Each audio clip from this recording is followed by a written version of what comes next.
नमस्कार मंडळी, आज आपण करतोय चाकवताची भाजी.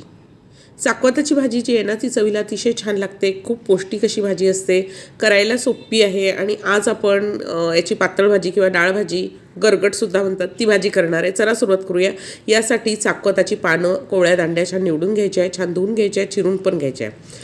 आता मी 3 ते 4 लोकांसाठी भाजी करते. यासाठी अर्धी वाटीपेक्षा थोडीशी कमी मी तुरीची डाळ घेतलेली आहे, 2 चमचे घेतली चण्याची डाळ आणि मुठभर शेंगदाणे घ्यायचे. हे छान व्यवस्थित धुवून घ्यायचे आहे आणि त्यानंतर यामध्ये पाणी घालायचं आहे. साधारण डाळ असेल त्याच्या तिप्पट पाणी घालायचं आहे. धुतलेला चाकवत त्यामध्ये घालायचं आहे आणि फार पाणी घालायचं नाही आहे, नाही तर भाजी व्यवस्थित शिजत नाही. त्यामुळे आता आपण हे घालूया आणि त्यानंतर कुकरला 2 ते 3 शिट्ट्या काढायच्या आहे. कुकराची वाफ गेल्यावर कुकर आपण उघडून घेतलेला आहे. बघा, आपली डाळ मस्त शिजली, तुरीची डाळ अगदी व्यवस्थित शिजलेली आहे. त्यामुळे ना आपली भाजी अशी छान दाटसर होते. ते जेव्हा की चणा डाळ आहे ना, ती फार शिजली नाही आहे, ती दिसते छान. आणि भाजी छानपैकी घोटून घ्यायची. बघा, एकजीव छान भाजी करून द्यायची आहे, त्यामुळे त्याची चव छान येते. तरवीच्या साह्याने भाजी छान आपण घोटून घेतलेली आहे. आता मसाले बघूया. यासाठी 1 चमचा घेतली धना पावडर, 1 चमचा लाल तिखट, पाव चमचा हळद, हिंग घेतला आहे. इथे 3 ते 4 हिरव्या मिरच्या आणि 10 ते 12 लसूण पाकळ्या, जिरं याचा क्रश करून घेतलेला आहे.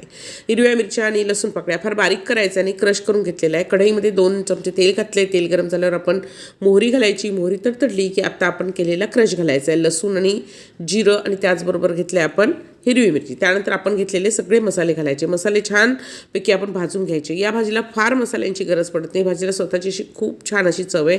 त्यानंतर आपण कुटलेली भाजी घालायची. 1 मिनिटभर याला परतून घ्यायचं आहे आणि त्यानंतर आपण यामध्ये घालायचं पाणी. पाणी घालताना नेहमी गरम पाणी घालायचं आहे, तर मी यामध्ये गरम पाणी घालून घेतलेलं आहे. बघा, अशा तऱ्हेने आपण गरम पाणी घालून घेऊया.